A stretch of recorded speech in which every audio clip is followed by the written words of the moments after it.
Hello, j'espère que vous portez bien. Bienvenue dans cette nouvelle vidéo. J'ai beaucoup de choses à dire parce que ça fait quelques jours que je n'ai plus publié de vidéos, de contenu sur la chaîne. J'étais quand même occupé, j'avais quelque chose à faire, donc un peu off carrément des réseaux sociaux. Donc voilà, j'ai manqué beaucoup de choses. J'ai manqué énormément de choses, mais avant de parler de ce que j'ai à dire, je voudrais quand même souhaiter une belle et heureuse année à tous mes abonnés, à tout le monde, que cette année soit surtout une année florissante, une année de grand succès pour tous. Je m'en voudrais de ne pas souhaiter la santé.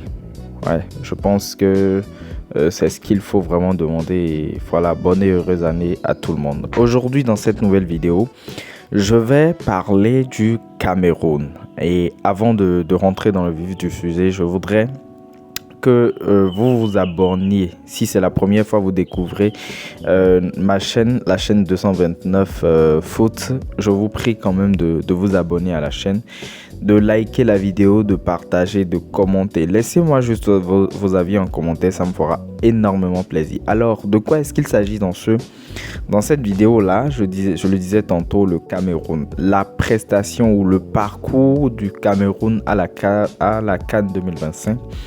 Ce que le Cameroun est en train de produire à la CAN 2025, pour moi, sort de l'ordinaire. Parce que avant cette CAN-là, on n'attendait pas forcément le Cameroun à ce niveau-là. Honnêtement, on n'attendait pas le Cameroun à ce niveau. On n'attendait pas le Cameroun tenir tête, par exemple, à la Côte d'Ivoire. Tout au moins dans le groupe, on ne voyait pas le Cameroun tenir tête à la Côte d'Ivoire. On a peut-être sous-estimé les Mozambicains. Mais en fin de compte, vous vous rendez compte que le niveau quand même du Mozambique, qui est le petit poussé, techniquement qui est le petit poussé de ce groupe-là, est assez élevé pour aussi causer des problèmes au Cameroun d'il y a peut-être 6 mois, 3 mois même si vous voulez. Et heureusement, le Cameroun a changé de visage. Et pour moi, l'un des acteurs majeurs de ce changement-là reste le président de la FECAFOOT. Je ne suis pas camerounais, mais j'ai lu beaucoup de choses sur le football camerounais. Tout au moins, on connaît l'engagement de Samuel Eto'o vis-à-vis du football camerounais. Et il y a beaucoup de choses qu'il apporte, même si parfois je lis des avis assez défavorables sur sa gestion. On a connu également la crise entre la FECAFOOT et le ministère.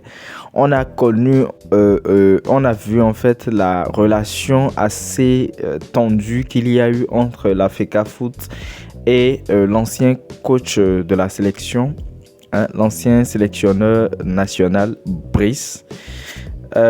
Aujourd'hui, je pense que c'était un choix audacieux à quelques jours, je vais dire, ou à quelques semaines de la Coupe d'Afrique des Nations, de dire merci à Mac Brice et de faire venir quelqu'un qui n'était pas connu du grand public. Quand je dis grand public, je parle du monde en fait. Donc le monde ne connaît pas vraiment le coach. Personnellement quand même, je ne connaissais pas l'entraîneur avant la CAN. Je l'ai découvert moi aussi lorsque j'apprenais quand même à quelques semaines de cette CAN-là que la sélection devrait changer quand même d'entraîneur et que c'est Monsieur Pogou, que je ne sous-estime pas puisque je ne le connais pas, je peux pas opiner sur la personne. J'étais un peu inquiet parce que je me disais qu'est-ce que ça va donner, qu'est-ce que ça va apporter. Et effectivement, dans l'opinion publique également, je pense qu'au Cameroun, c'était cette crainte-là qui prédominait, ok. Pourtant, dans ce qui est en train d'être produit par le Cameroun, c'est pas totalement mauvais, c'est intéressant.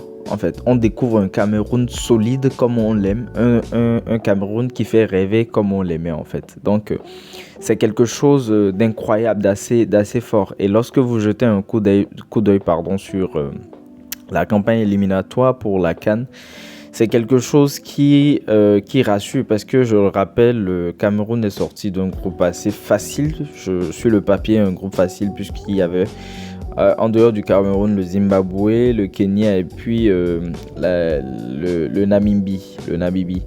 Et même dans ces éliminatoires-là, le Cameroun, qui est sorti avec 4 victoires et 2 nuls, n'a pas perdu évidemment, n'a pas fait un truc exceptionnel. Il n'y a rien eu d'exceptionnel, à part la large victoire à domicile contre le Kenya 4 buts à 1. Moi, j'ai trouvé les éliminatoires assez moyens, les éliminatoires du Cameroun assez moyens. Et c'est justement le problème, c'est ce qui personnellement me faisait craindre le pire pour le Cameroun lors de la Coupe d'Afrique des Nations. Et c'est un autre visage qu'on a découvert au cours de cette édition de la Coupe d'Afrique des Nations. Le Cameroun a fait très belle impression. Malheureusement, le Cameroun n'ira pas à la Coupe du Monde.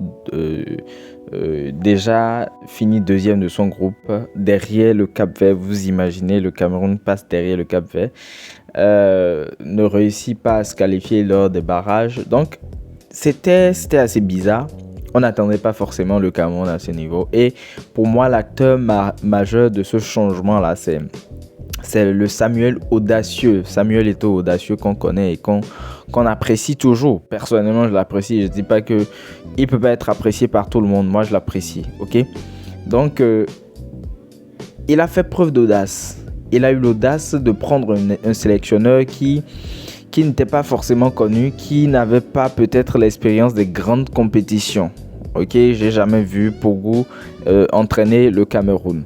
À quelques semaines d'un tournoi majeur, il fait ce choix-là et l'assume malgré les critiques. Et même dans l'effectif, il n'y a pas eu les vétérans, il n'y a pas eu les grosses têtes. Je pense notamment à Vincent Aboubakar, je pense à André Onana. Ils se sont passés en fait de ces grosses têtes-là. Et pourtant, ils font quand même une compétition assez intéressante vis-à-vis de ce qu'on a connu d'eux il y a encore quelques mois. Donc pour moi, le Cameroun est en train de réussir sa Coupe d'Afrique des Nations, même si dans le jeu, on ne voit pas encore un Cameroun spectaculaire. C'est plutôt un Cameroun qui gère en fait son match et qui quand même essaie de sécuriser d'abord, de ne pas encaisser. Et ils arrivent bien à le faire.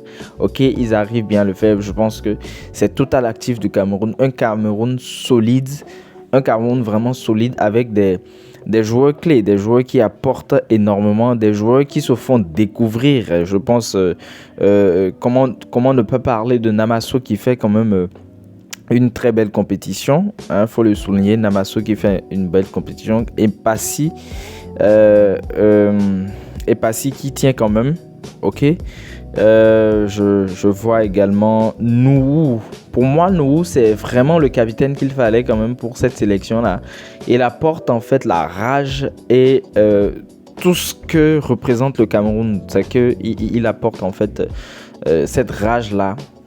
Cette rage de vaincre, cette rage de s'imposer, cette rage de montrer qu'on a le Cameroun qu'il porte le Cameroun dans son cœur. Et puis voilà, Baleba qui est resté ce joueur-là d'impact dont on a besoin au milieu de terrain. Ok, Namasso, je l'ai dit. Et on découvre également Kofane, ou bien Kofan, je ne sais pas comment il s'appelle, comment est-ce qu'on le prononce concrètement, Kofan ou Kofane, voilà, qui inscrit au passage un très beau but, peut-être le plus beau but de la compétition, quand on se passe également des buts de El Kabir, des retournées extraordinaires d'El Kabir. Donc, en gros, pour moi, quand même, le Cameroun est en train de réussir sa Coupe d'Afrique des Nations, et j'espère qu'ils pourront dominer l'Afrique du Sud. Ça fera un gros plaisir pour le football camerounais. Au cas contraire, ce sera la Faudre qui va peut-être s'abattre sur la Fecafoot et Samuel Eto'o avec ses choix forts. Et j'espère que ce ne sera pas le cas. J'espère quand même que le Cameroun réussira à dominer l'Afrique du Sud et à prendre son ticket pour les quarts de finale. Je ne sais pas ce que vous pensez du parcours du Cameroun au cours de la CAN 2025, de cette CAN. Donnez-moi vos impressions en commentaire, ça me fera plaisir. Likez et partagez cette vidéo. Ce sera tout pour cette vidéo et à très bientôt. Ciao.